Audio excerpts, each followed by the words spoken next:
Para empezar, Miguel Hidalgo no era este señor. Este no es el padre de la patria. Ah, chinga, ¿cómo de que no? Te estarás preguntando. Si su cara está en todos lados. En el metro, en los libros de texto, en el billete de 1000 pesos y en esa monografía que siempre pegabas antes de copiar el texto. ¡Ah, mierda! Pero este tierno viejecito guadalupano no es don Miguel Gregorio Antonio Ignacio Hidalgo y Costilla y Gálaga Mondarte Villaseñor. Miguel Hidalgo, para los cuates.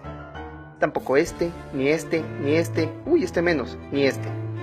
Entonces, ¿por qué nos enseñan en la escuela que Miguel Hidalgo era un viejito calvo, de greña larga, con rasgos europeos y mirada tierna? Todo es culpa de Maximiliano de Habsburgo. Mira, él acababa de usurpar el gobierno de México. Su título oficial era emperador, pero nadie lo reconocía más que los aristócratas que lo pusieron en el poder. Maximiliano necesitaba legitimidad, necesitaba símbolos patrios asociados a su corona, que la gente pudiera mirar y decir, no, pues sí, Maximiliano es el chido. Así que en 1865, para conmemorar los 55 años del inicio de la independencia, mandó hacer un retrato de Miguel Hidalgo. Se lo encargó un tal Joaquín Ramírez, el pintor oficial de la corona. Esta es la bronca. Miguel Hidalgo nunca fue retratado en vida. Era el siglo XIX, así que la fotografía no existía y los retratos al óleo solo se reservaban para los personajes más importantes: generales, gobernadores, obispos y virreyes. Miguel Hidalgo era un cura de parroquia, peleado con todos los obispos por sus ideas revolucionarias. ¿Quién le iba a andar haciendo un retrato al óleo? No solo eso. Una vez que comenzó la guerra de independencia, el gobierno de la Nueva España prohibió hablar de él o de sus ideas. Durante más de 10 años, si te cachaban hablando de Miguel Hidalgo, podían ejecutarte por traición. Se supone que Ramírez fue a Guanajuato y preguntó, pero habían pasado más de 50 años desde la muerte de Miguel Hidalgo, en una época en la que si llegabas a 40 ya eras considerado viejo. ¿A quién le pudo haber preguntado? Cuentan las malas lenguas que Ramírez le pidió a un amigo suyo que posara para el retrato. Agarró a su compa, que era un botánico alemán, y le dijo, hoy vas a ser Miguel Hidalgo. Y ¡pum! 150 años más tarde, cada 15 de septiembre los niños van y se disfrazan de un botánico de la corte de Maximiliano. Entonces, ¿cómo era Miguel Hidalgo? Muchos dicen que es el de esta litografía del italiano Claudio Linetti, que aparece en su libro Trajes civiles, militares y religiosos de México. Aquí se ve bien distinto. No viste como si vendiera chocolate de mesa, sino como el general que era. Lamentablemente este tampoco es Miguel Hidalgo. Se acerca, pero esta litografía es de 1825, 14 años después de que el retratado ya había muerto. El único retrato de Miguel Hidalgo que le hicieron en vida es esta estatuilla que se exhibe en el castillo de Chapultepec. Se le hizo un imaginero de Querétaro después de que los insurgentes ganaron la batalla de las Cruces. En un artículo del diario El Imparcial, publicado en septiembre de 1900, se describe esta estatuilla como el único retrato auténtico de Hidalgo que se conoce. Tiene piel morena, nariz ganchuda y un traje barato. Luce más como el mestizo argüendero que era y menos como el amigo alemán de Maximiliano. Casi todo lo que nos contaron de Miguel Hidalgo es falso, como este estandarte. Aparece en todas sus representaciones, hasta parece que Miguel Hidalgo nunca salía de casa sin él. Y el caso de esta pintura en específico es bien curioso porque está expuesto justo detrás del estandarte real. La Virgen que Miguel Hidalgo cargaba en batalla era un cuadro enorme. Se la robó de la iglesia de Atotonilco en una de las primeras poblaciones que liberó. Era un cuadro gigante, pero quería este en específico porque mostraba una virgen morena como su ejército. Le puso un par de palos detrás y entre 20 indios se tomaban turnos para cargarla, porque era una imagen pesada. Los españoles tenían a su propia virgen, una virgen blanca por supuesto, pero la suya era una telita más parecida a la que hoy le atribuimos a Miguel Hidalgo.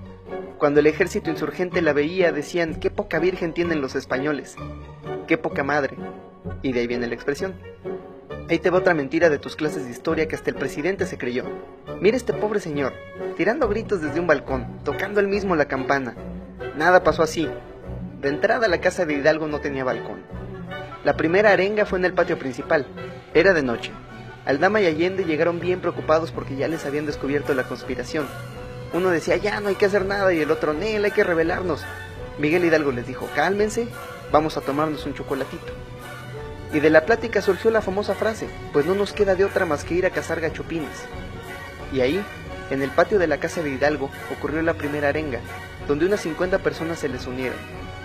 De ahí se fueron a la iglesia de Dolores, donde Hidalgo le pidió a un monaguillo que tocara las campanas para llamar a más gente. Ahí es donde las cosas se ponen confusas, porque Miguel Hidalgo gritó, ¡viva la religión! ¡Viva nuestra Madre Santísima de Guadalupe! ¡Viva Fernando VII! Porque todavía no estaba entre sus planes la independencia. ¡Viva la América! No, la América, y que muera el mal gobierno. pero el pueblo solo le respondió: ¡Viva la Virgen de Guadalupe y mueran los gachupines! Ahí te va otra mentira de tus clases de historia, la más grave que te contaron. Dice tu profesor con alma de contador que Miguel Hidalgo se levantó en armas por un asunto de impuestos, que no pudo pagar, que le embargaron unas tierras, ni madres, ni los contadores dan la vida por impuestos. A la SEP se le olvida que Miguel Hidalgo era un viejo cabrón. Hidalgo era demasiado listo y viejo para ser un cura de parroquia.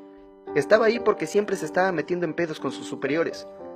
Él solía decir que la Biblia no debe ser leída de rodillas y con devoción, hay que leerla con libertad de entendimiento. En la Nueva España, donde te quemaban si al vecino se le ocurría que eras bruja. Hidalgo era un tipo sabio. Además de español hablaba latín, como los pensadores clásicos, italiano como los renacentistas, francés como los autores de la Revolución Francesa. Pero además hablaba tarasco, náhuatl y otomí, como sus feligreses. Estaba atrapado entre dos mundos. Por un lado conocía las ideas revolucionarias más avanzadas de su época. Por el otro había visto todo el dolor que los españoles le ocasionaban a su pueblo. Su lucha era real. Miguel Hidalgo no estaba luchando por impuestos. Y era cabrón. Su ejército saqueaba las haciendas, destruía las minas. Cada que llegaba una población abría las cárceles, que solían estar llenas de indígenas y pobres. Liberaba a los presos y les decía: hijos míos, sed libres.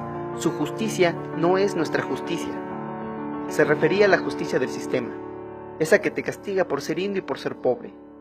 Por eso lo censuraron, por eso nos lo cambiaron, por eso el logo de mi delegación es un chapulín y no un viejo cabrón rompiendo cadenas, porque como dice aquella inscripción en la base de la estatua del Pípila, aún hay otras alhóndigas por incendiar. El problema es que ahí se imprimen nuestros libros de historia.